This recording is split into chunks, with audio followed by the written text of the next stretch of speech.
hope and grace. So it's less about trying to sell you something and more about here's the tools you could actually use. Equipping you with tools so it's like, beyond just listening.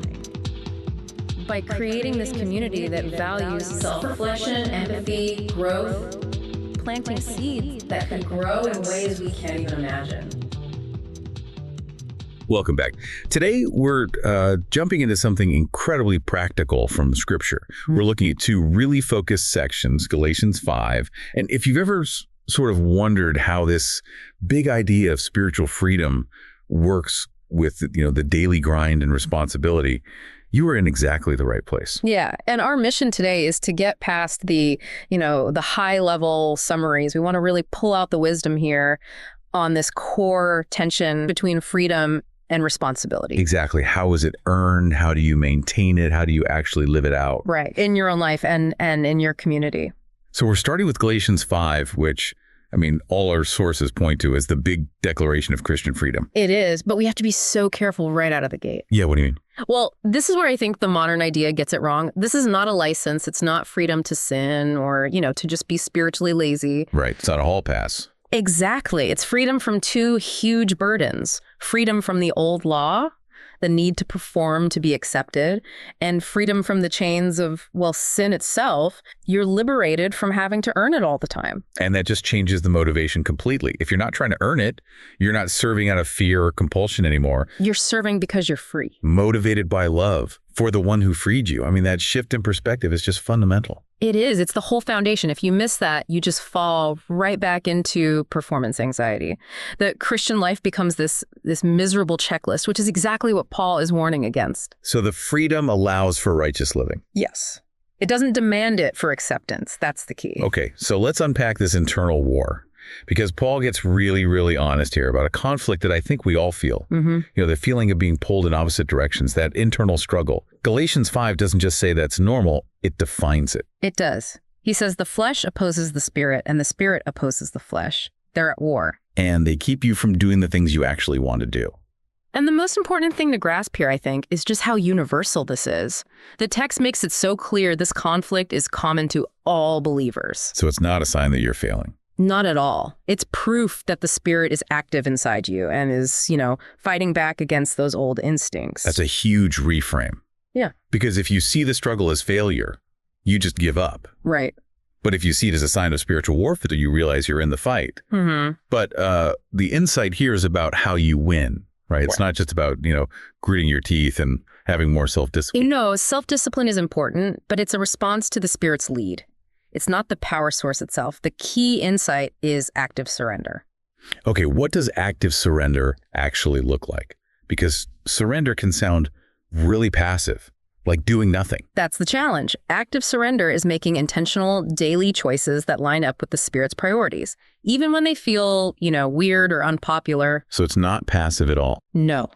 It's choosing to spend the time listening, reading, praying. It's an intentional act. Spiritual laziness is passive.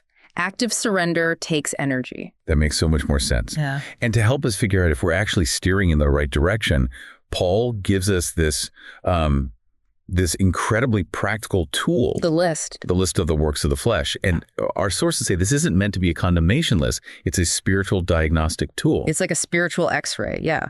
It helps you see destructive behaviors. Right. And when we read that list, things like strife, jealousy, discord, we might think of these huge moral failures. Right. But a lot of them are so subtle. They show up today as, constant comparison on social media or gossip at the office or that corrosive envy. That makes it so relevant. If you see jealousy or discord as a regular pattern in your life, that's not just a personality quirk. It's a symptom. It's a symptom that the flesh is winning that particular battle, and the list is there to protect you. By naming these things so clearly, it prevents spiritual blindness. You can't just rationalize your malice as passion or resentment as justice when the diagnostic tool is right there, It forces you to be honest with yourself. A painful but necessary honesty. So the takeaway from this whole section is pretty simple then. Whichever side you feed, the flesh or the spirit, is the one that's going to show up in your character. It's a non-negotiable choice. And that choice is made through daily intentionality. And this is where it gets really interesting, because after he outlines the disease, he pivots to the evidence of health, the fruit of the Spirit. Right. Love, joy, peace, patience, kindness, goodness, faithfulness, gentleness, and self-control. It's one of the most famous passages for a reason. And if the works of the flesh are signs of disease, the fruit of the Spirit is the tangible proof of spiritual healing. But the crucial thing is, these aren't just polite virtues you try to pick up. It's not a self-help checklist. No, they are the organic, visible expression of Christ's character being formed in you by the Spirit. And the Greek is fascinating here, right? The word fruit is singular, not plural, fruits. It's a single integrated package of character. You don't get to pick and choose. You can't say you have amazing peace, but have zero patience or self-control. It's an all or nothing harvest. It is, and it shows us what real spiritual transformation looks like, and this is so important. But we'll get into that after a quick break. Can a podcast really make a difference outside of just the people listening? Hope and Grace is all about self-improvement, but can that actually lead to something bigger? The answer might be in the thing that drew us to this podcast in the first place. So before the break, we were talking about what real spiritual transformation looks like, and this is so important. Spiritual maturity is not measured by your gifts or charisma or your outward success. It's measured by the fruit. Exclusively. That is the true metric. That's a massive correction for a lot of modern church culture, which can really value performance and visibility. Yeah. But how do you stop the fruit itself from just becoming another checklist, another thing you have to perform? Well, that's the difference between something being produced versus being manufactured. Right. You can spend all day trying to paint apples onto a dead tree branch. That's external performance. But when you actually nurture the roots of a living tree, the fruit just appears naturally. It's the result of the life inside. So it's a result of walking in the Spirit, not a separate goal to achieve. Exactly. Maturity isn't about how well you perform on a Sunday morning. It's about how patiently you handle a setback on a Tuesday afternoon. It's all about that internal integrity. Which is the hardest work there is. And that's how Galatians 5 wraps up, with that call to walk in the Spirit. It's not a one-time thing. It's a continuous daily lifestyle. Okay, so that sets the foundation of freedom and the evidence of transformation. But now the text takes a really sharp turn, right? It goes from this corporate liberty to this very stark individual accountability. Galatians 6, verse 5, for each one will carry his own load. And this verse can be so confusing because just a few verses earlier, in verse 2, it says to bear one another's burdens. It sounds like a contradiction. It does, but this distinction is, I think, the key nugget of this whole deep dive. Paul uses two different Greek words for the weight. This is critical. Okay, let's break this down for everyone listening. So in verse 2, for bear one another's burdens, he uses the word baros. A baros is a heavy, crushing weight. Think of a catastrophe, a financial collapse, a crisis of grief, something too heavy for one person. So that's the community's job, to help lift the baros. Yes, but in verse 5, when he says carry his own load, the word is fortune. A different word. A totally different word. A fortune is a soldier's backpack. It's the cargo assigned to a boat. It's a manageable daily assignment that is uniquely yours. It's designed for you to carry. So we help each other with the crushing crisis, the baros. But our personal backpack, our fortune, is non-transferable. You got it. And that fortune refers to your personal walk with God, your decisions, your attitude, your spiritual discipline, your obedience. It's your homework, basically. It's the end of spiritual freeloading. You can't ask someone else to have discipline for you. You can't outsource your attitude. Exactly. If you're spiritually lazy, that's your fortune that you're dropping. No one can pick that up for you. And embracing this is what grounds you in real maturity. It stops you from relying on others for the internal work only you can do. For sure. And this idea of carrying your own pack has these huge implications for the health of the community, not just for you as an individual. How does that work?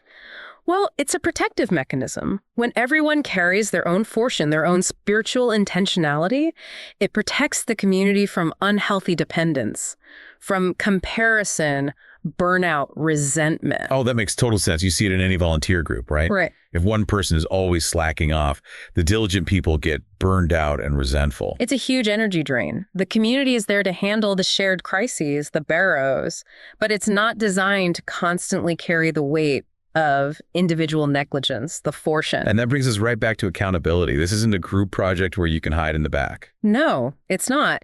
Everyone will ultimately give an account for their own choices, their own attitudes, how they responded to God. And that awareness is incredibly motivating. So you stop wasting energy comparing your backpack to someone else's. Yes. Comparison just robs your joy and your focus. The teaching on the Fortune brings you back to your own lane. Your only goal is to be faithful with the load God has given you, period.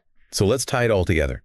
Galatians 5 gives us this incredible freedom to walk in the Spirit, which produces the fruit, the real evidence of character. Mm-hmm. And Galatians 6.5 then tells us we have to personally maintain that walk by carrying our own load of daily responsibility and discipline. They're two sides of the same coin. They work together perfectly. The takeaways are so clear. Freedom is freedom from sin and performance. Right. And the fruit of the Spirit is the real measure of maturity, not gifts or charisma. And that individual accountability, your Fortune, is the non-transferable requirement for that growth to even happen. It's a challenging but ultimately a really liberating way to approach your daily life. It is. And that leaves us with a final thought for you to really chew on. If true spiritual maturity is measured by that invisible character produced by the Spirit, the fruit, how does making sure you carry your own daily load, your Fortune, become the absolute essential practical way to cultivate that character? How does it prevent resentment and ensure that your life is genuinely rooted in something real and not just, painted on? The small load you choose to carry today really does determine the depth of the character you'll bear tomorrow. Be a vessel for the message of faith. Your support helps this truth touch more hearts. Like, share, subscribe. Comment below and stay tuned for divine inspiration.